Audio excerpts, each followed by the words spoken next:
everyone. Welcome back to the Talkoffame podcast. I'm Kyliemontigney, and I'm so excited to welcome Ruby Bell. Australian born, Los Angeles raised, London educated, current New York resident. Did a MA in fashion media practice and criticism at University of the Arts, London. Written full-page articles published in Elle UK, taken photographs featured in Vogue and Prada, made her own films that have collected some laurels. Another fun fact about her is that she took Latin for 5 years, but at this point, she's probably only speaking it as well as a 3-year-old ancient Roman child. Welcome to the show, Ruby. I'm so excited to chat many things that you have done so far. Thank you so much for having me. Starting from your beginning, can you tell us kind of your journey starting out in Australia and kind of moving down to some of the world's influential cities like Los Angeles, London, and New York?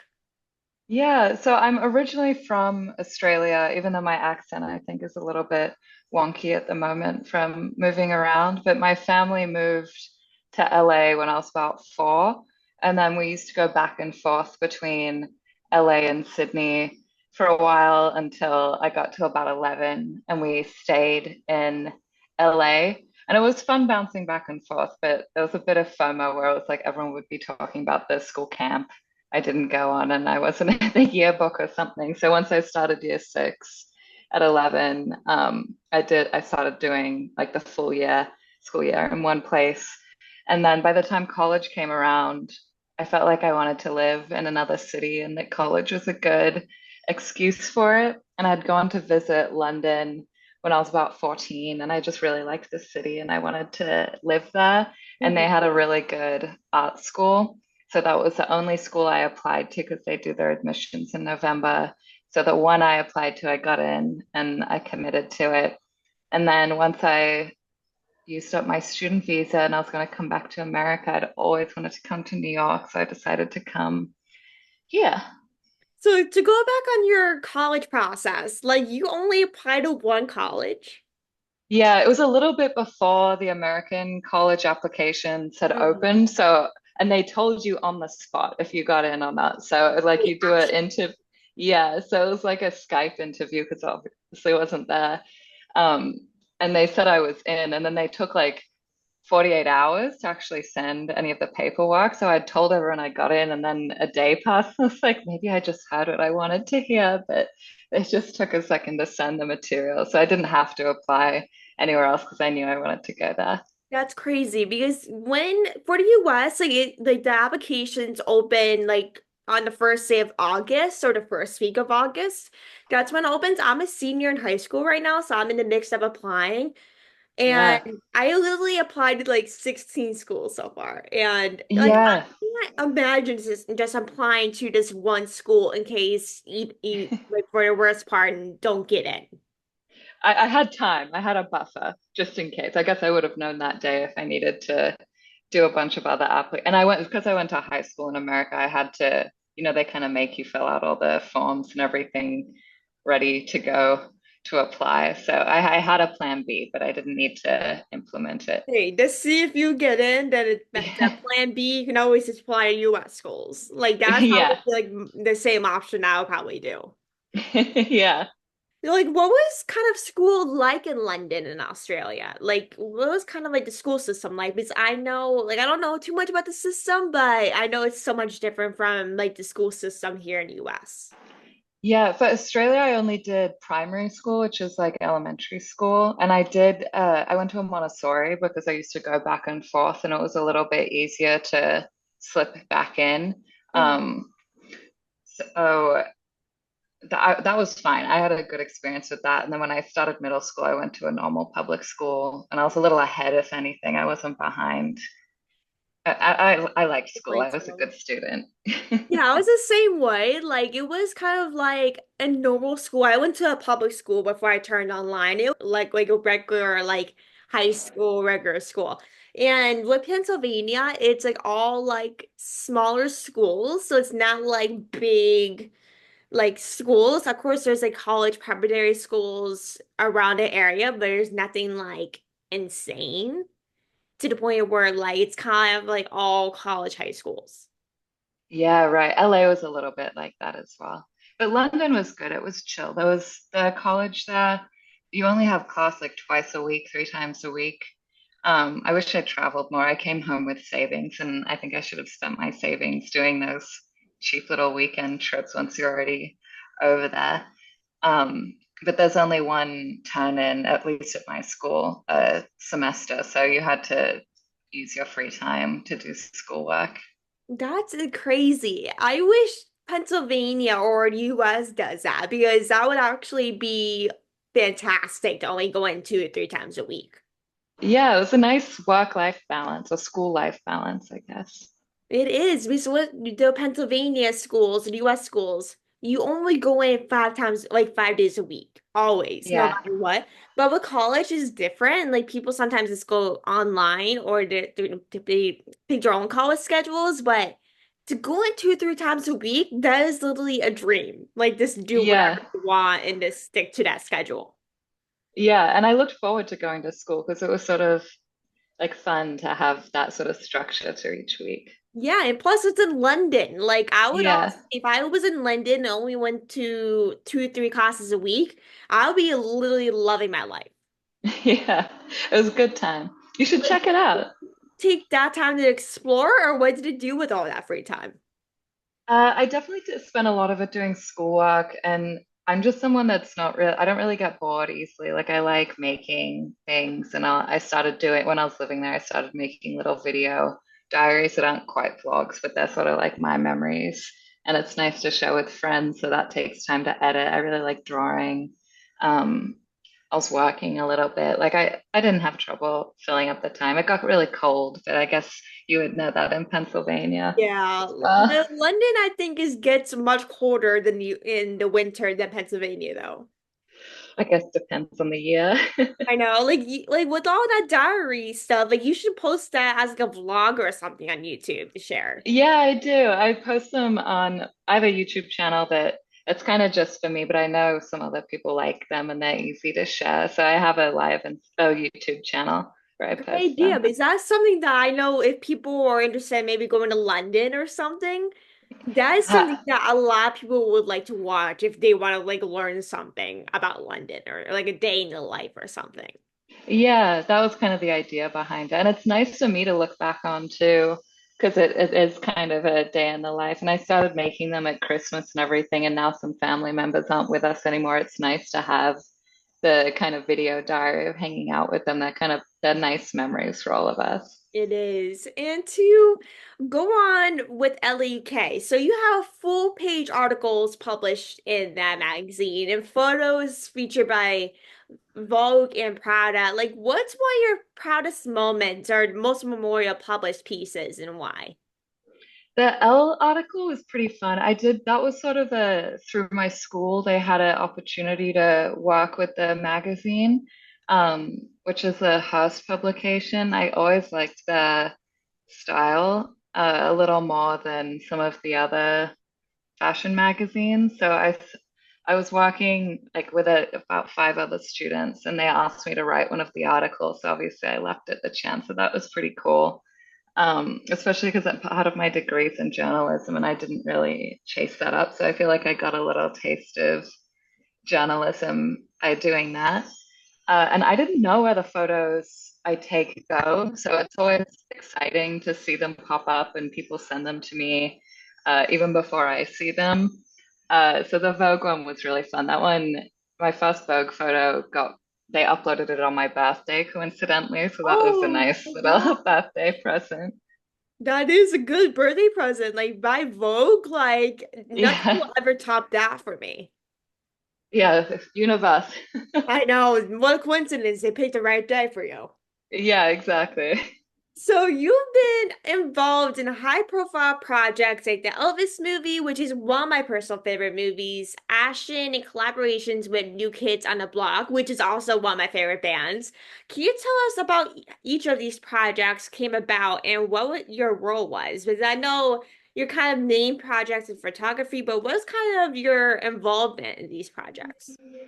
So with Elvis, I signed up to do like a really menial job of like basically data wrangling and like filing things for people. And then they got given some manual cameras by this nice camera brand that I happen to know how to use. So when they were asking if I could show them, they were like, "Do you mind just shooting one of the wig tests for us?" And then people asked who took the photos and could I do the hair and makeup tests and costume tests. And then once the shoot started, Hugh Stewart, who's like a fashion photographer, was shooting and he was in quarantine because it was 2020. So they asked me to go on set for a little bit. And then he really went to bat for me with production, was like, we take really different photos. And he was a really good mentor for me and kind of showed me the set etiquette. So that's how I ended up getting into shooting stills for those types of projects. And then when I moved here, doing commercials and a couple other films that haven't come out yet, but hopefully in the next few weeks, I'll post updates. But uh, that's how I kind of learned that that was a job where you got to work with filmmakers. And Mhm. I genuinely love taking photos and just meeting people. Commercials are fun because they're much shorter. So the New Kids on the Block, I'd worked on that director's short film. And then when she got that music video for their reunion, she asked me about it. And obviously, I leapt at the chance because that's such a fun group to shoot. Mhm. Uh, so I got to take some photos with them. They were all really good spots. They were good models and everything. Um, and then Ashen is my project. So I want to be a director. Um, and when I was working on feature films, just as like a PA or as an assistant, I would talk to the other assistants, and some of them wanted to be costume designers or screenwriters. So we decided to start making our own projects because we figured no one's going to be like, oh, they're nice, they can be the director. So Ashen's the most recent one we've been working on, and it's children's horror. We decided to make it animated, like Coraline, Corpse Bride, that kind of genre. Mhm. And we thought with animation we could kind of have a bit more fun with crafting the world and designing the characters and designing the sets without having to actually get a location and acquire like really crazy vintage furniture because it's set in the 1950s. Mhm. Um, so it's sort of a Caroline Peter Pan. There's like a monstrous little kid in it that's pretty fun. We've gotten good responses to that. Uh, but that one's I think that'll be done by the end of the year. We're doing lighting and sound mixing at the moment. Awesome. I can't wait to see all the updates on this. That sounds so good. But to go on back on New Kids on the Block, I met Joey McIntyre a few years ago at a Red Sox game. And oh my God, that guy is literally the most awesome person ever. Like he's literally so good. Yeah, they were so nice, so fun. They're genuinely fun to work with. Like they make the set not a game, but it's like they're having fun, the crew's having fun. It's like a I good know. day. Like they always have like funny down to earth personalities to the point where they could probably have their own like comedy show or something. Yeah, and they were so nice. They shot outside at one point and some pedestrians recognized them and they were taking photos with them and they were FaceTiming their friends and asking them to say hi and they were more than happy to do it. They were really good at engaging Oh my God, with that is so their sweet. fans. Yeah. So going back to Elvis, like, did you meet Austin Butler? Yeah, so we got to know each other professionally, obviously. He's very sweet, very professional to work with. He in the tests, so we worked together through prep before we started shooting the movie, which was honestly handy because I'd been at the actors' costume fittings and everything. They knew who I was, so it wasn't like I was like some stranger getting in their face with a camera. Like they knew, but they kind of had trust in me about what the photos were going to look like and that we had fun together. So yeah, he was great. He was such a joy to work with, really committed to the role, really lovely to chat with. Great Like guy. is he we all knew he was dedicated to role if he still has his Elvis voice a year or two after they stopped filming. I haven't seen him in a while, but he's a good chatter. He chats. You know, I know. Like it's crazy because the way it turned out when the movie was released, like everything was literally perfect from the moment it started to the moment it ended. It was literally well described in Elvis's life. Yeah, and that same team is making Joan of Arc next, so I think that'll be a fun one to see as well. Well, 100%, yeah. So, next question I have for you is what's been one of the most memorable or surprising moments from working on these high-profile projects? I think the most surprising thing was because I'd only ever done much lower, like PA jobs as like production assistant, where you like do like trash sweeps and put tables up and you're getting people coffee, um, like a very hustle and bustle job. It's such a nice people, and I got to kind of be able to talk to the lighting team, which has helped my photo career as well, just learning on the go and being with people that are such professionals and so knowledgeable and so eager to, they want to work with you. They're not trying to run the show themselves. So that's been one of the nice communal moments of being on these sets. That's so cool. Like to go on these sets as like a photographer, PA, or whatever, like you get to see things that you didn't expect to see, which is something that I hope to get into the next couple of years when I Yeah. go to college or whatever. But that is something that to me, like, is such a dream for a lot of people to be celebrities, idols or whatever. It is such a dream. Maybe work on projects like Elvis or something. Like, those are big movies that people have been obsessed with for months or years. Yeah, I mean, I would say sign up to be a PA because that's how most people get a bump up is because you don't have to have a resume or anything really to be a PA. You can kind of just sign up to do it. And then my best advice to that would be to, if you know you like camera world or you like photo or you like sound, or art department to chat with the people on set, ask them to show you things. You might get kind of poached by them, which happens a lot, like when people are really into art department and they start showing an interest in asking to be taught things, art department will start asking them to do things. Now they know you know how to do it, and then you get absorbed into the department, you get a pay bump, you get a title bump, and it's a really nice way to kind of find your people and figure out what you actually like doing on Definitely. set. It literally seems like such a fun job to have, though. Like to do that for a living, like I'd be like, this is my best life. I don't care what I do. As long as it work in movies or something, then that's all I need. Yeah, and New York was a great place to do that because, especially with commercials, where they're only a day or two, because you get to see the stock exchange or you get to see some townhouse mansion by the park. Like there's pretty cool shooting locations where they just kind of bring you around and you kind of just rock up at 6 a.m. or whatever time the shoot starts. You just push through the day and you come home with all these stories. Oh, yeah. Like New York is honestly the place to be along with Los Angeles if you want to work in movies or commercials or something entertainment wise, because with New York, there's always something going on or celebrities, no matter what part of New York you are at. Yeah, yeah, absolutely. It is the city that never sleeps, isn't it? It There's is. always something going on. Exactly. So to wrap this up, for anyone dreaming of working on major productions like Elvis or creating iconic collaborations, like what advice would you give to them about breaking into the industry and standing out creatively? I think spending your time, I was saying earlier, when I was in college and even in high school, just spending your time doing what you like doing. I love that quote that says, time you enjoy wasting is not wasted time.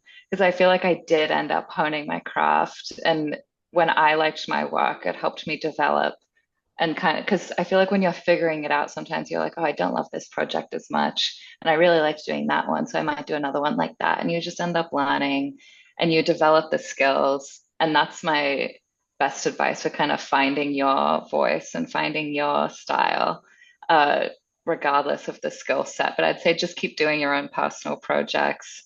And then also when you get interviews for jobs, you can show them and kind of like, I know how to use this program because I taught myself this, or I've been doing my own little film. So whatever your passion project is, I think it's always valuable, even if it's just for you to figure out what you like doing and what you're good at. It takes time. Like no matter how old you are, you're still trying to figure it out. Like I am 18 Yeah, years old, even if I'm doing whatever I'm doing, like it takes time to figure out something. Whatever you're 18, 30, 50, like you don't people don't care how old you are. As long as you have the experience and you love it, that's the most important thing. absolutely. And it's fun when you love it. So it's good to figure out a way to love what you're doing. It is. So that is the best way to wrap up this episode. Thank you everyone for listening and hope you guys learned a lot in this episode. I know a lot of Elvis fans out there will love this episode. If you're maybe an Elvis movie fan or just an Elvis fan or Austin Butler fan, this episode is definitely for you. If you guys have any questions or anything that you want me to ask her, just let me know. Send me a message. I'd be happy to send them over to her. But thank you so much, Ruby, for coming on and joining us and taking the time. It means so much, and I'd love to have you on. Thank you so much for having me. And I try and check my DMs and everything. So if any of your listeners have questions, they can find me on Instagram and I'll try and write back to you. Sometimes people ask me little advice and I try and write back. Awesome. So I will put like your socials in the description below in case anyone wants to send you a message or something. I'll make sure to put it in the description below. But thank you everyone for listening. Make sure to like, subscribe, and review, and stay tuned for the next episode. And I'll talk to you guys very soon.